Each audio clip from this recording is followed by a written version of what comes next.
Hi, welcome back to the shop. Thanks for stopping by. This week's video, we're going to continue on with the series and product that sells. And again, being in line with some of the stuff that's happening around this time of year, you want to be getting things ready for Christmas sales. So we are going to make some Christmas trees. Last week we made snowmen, and this week we're going to crank out a couple of different kinds of Christmas trees. So this is just a piece of 3.5 by 3.5 by 8 inch long red pine, just 4x4. And I'll turn this in real time and you can watch what's going on here. So we're just going to round it up with a roughing gouge to start.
Okay, so we're all nice and rounded up here now. So we're going to turn a nice base on this, and then we'll make maybe 5 whorls of branches.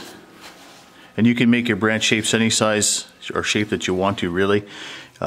These ones are made to paint for kids or adults, whichever, and they're pretty popular.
This piece wasn't cut quite square, so this is a step you wouldn't normally have to do if you cut your blank up on a miter saw.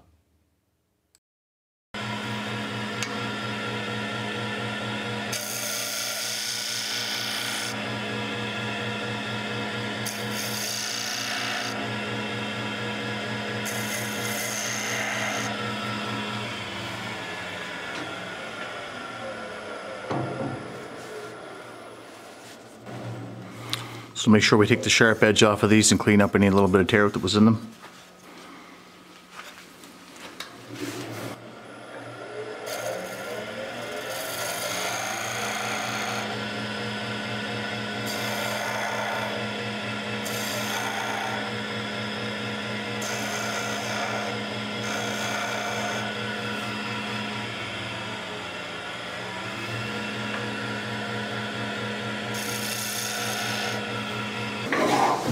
Now we're going to sand up what we got, and then we'll part off this top.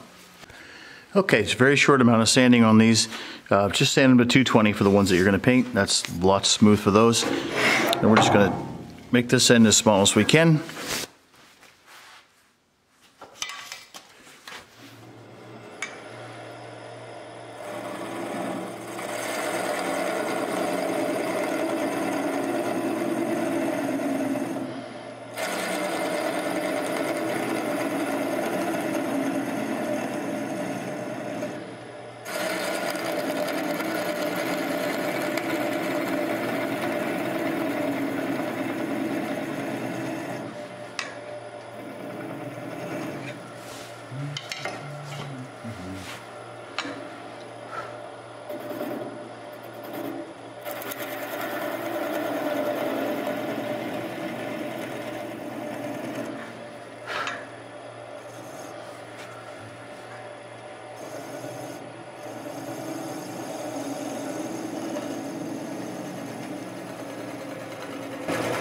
Really don't want to go any smaller than that on the lathe because you risk it breaking off, and the brad tip is in the tailstock, so we don't want to get into that either. So I'm just going to touch this last little bit up while it's still on the lathe. The sandpaper, starting with a piece of 150.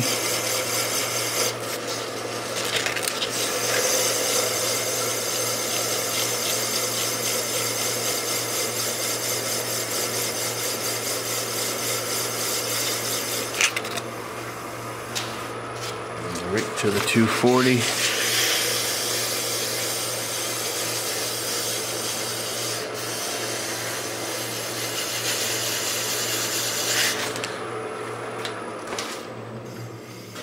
Okay. That's just fine. Now we'll take that off and we'll just snip this off, and then you just touch that up with a piece of sandpaper on the top. Simple as that.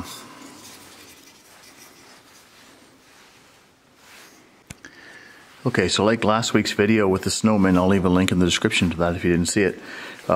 These things can be irregular. They don't need to be symmetrical. Like your whorls don't need to be the same size. You can make them whatever way you want to. Your branches can go straight in, or they can curve up, curve down. It doesn't make one bit of difference. You can make them out of whatever kind of wood you want. You can use, if you got some small dry wood, firewood, with the bark still on the outside, you can leave a bark ring around your base and maybe around your first whorl and turn them up that way. And if you do make them out of hardwood or firewood, if you have a wood that has a contrasting heartwood, where the heartwood's nice and dark and the sapwood's light, they look really good. Not as much of a Christmas thing. That's why I'm not making one now. But here's one. We'll just make a little miniature one. This is just laminated yellow birch.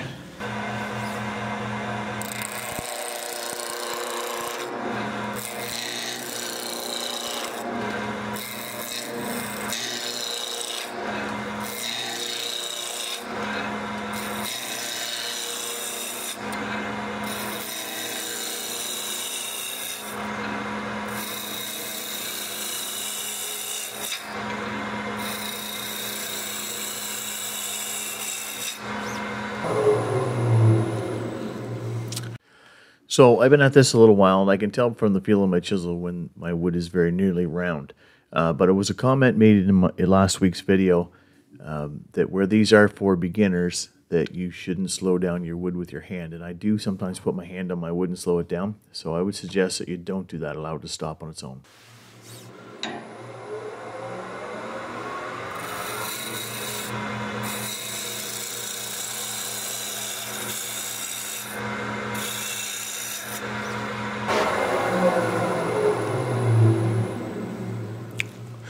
Now we're going to make a different style this time. We're not going to cut the whorls in. We're going to make a cone shape, and we're going to cut apart. Take a parting tool. We're just going to put a part line wherever we want to have a whorl of branches. Now that won't work with the wood that I just did, and I'll show you why. So I have a very sharp Easy Wood Tools carbide parting tool, and you see how it's chipped out. So this wood is much too open grain for that, so it's not going to work. And I thought I'd try it anyways, just in hopes, but I was pretty sure that it wouldn't, and I was correct. Now, I'm going to do a test cut on this one to see how this actually does cut. I'm just going to do very small, and if it tears out, I won't do that. Alright, so I've got a very sharp 1/16 inch parting tool here. If this does work out well, I will be turning the base down here. Of course, there'll be a cove for the stem, or the trunk of the tree right here. So this wood's going to be turned away. So I'm going to try this parting tool on this piece of wood here to see how much tear wood I get.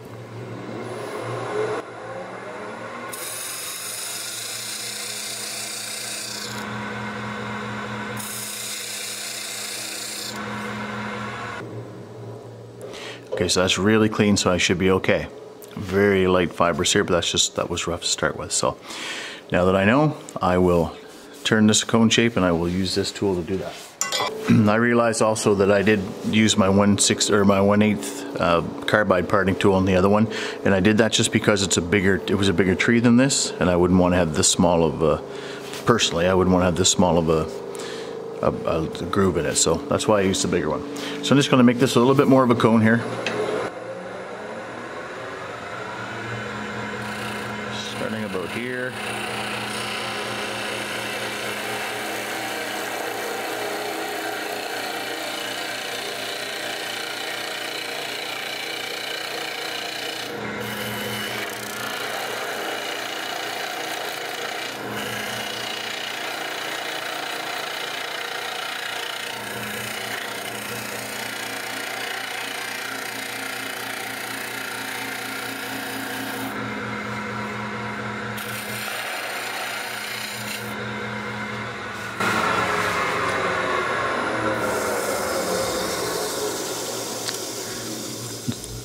So while I'm taking that off, I just thought I'd show you that if you wanted to just step those branches like that, the whorls, you could do with that as well, rather than do the way I'm doing here.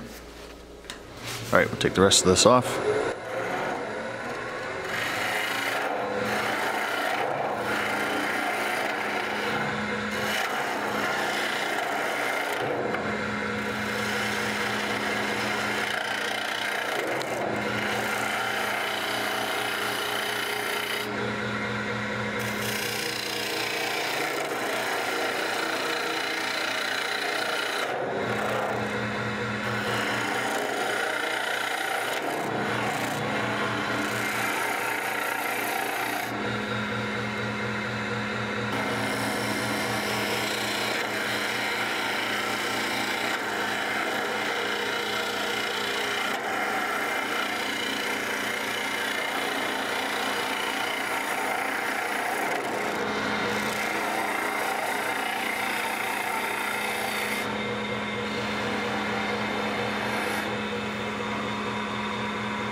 Okay, that's small enough for that.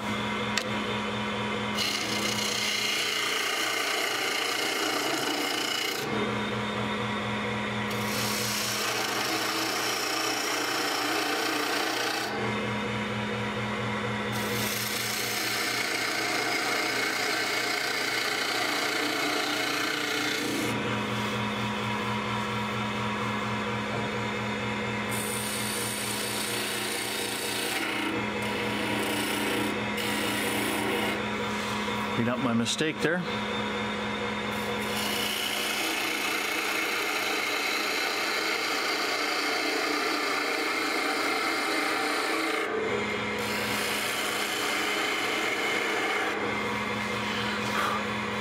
This might be a little hard to get into with this big chisel.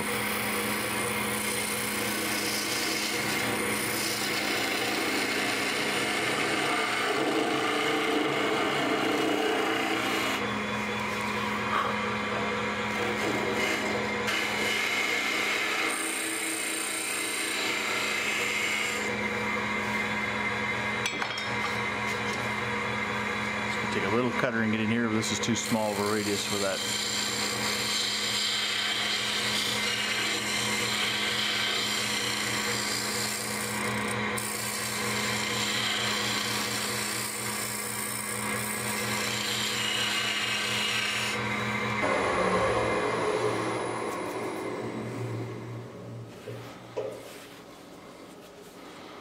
Okay, that's a nice clean cut there. I am going to clean this up just a little bit. I got a little bit of a soft piece of hardwood in that.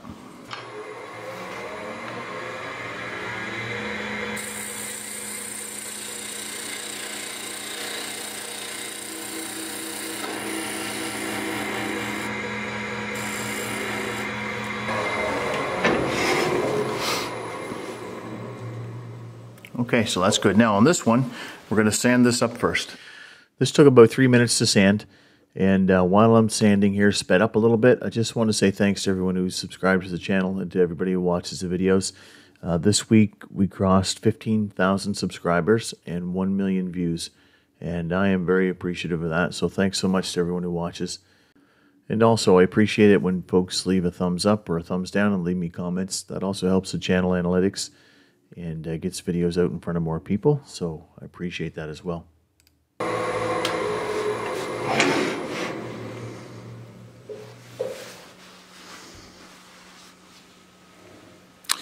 Okay, now we're going to cut some grooves in this.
So those are nice clean cuts. So we'll give that another touch with some sandpaper. We're just going to turn this down a little bit lower or a little smaller, and we'll touch that up while we're going. Now, if you get a design of this that you like, my friend Pete at Pete Twisted Trees, he actually has a little jig that he uses, or a little template that he uses when he puts on, and he marks these with a pencil, and then he cuts them after the fact. So you can do it a bunch of ways. So I'm just going to make this top a little smaller, and we'll sand this up a little bit. And I think I actually will put oil finish on this because I don't want to get wax in the middle grooves.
Now, if you do have a 4-jaw chuck, you could turn a tenon on this and mount it in your 4-jaw chuck, and you can turn this completely off, and you won't have to mess around with this little bit on the end. But again, for these videos, I'm making these videos for people who just have basic beginner equipment, and a lot of people don't have those 4-jaw chucks. So.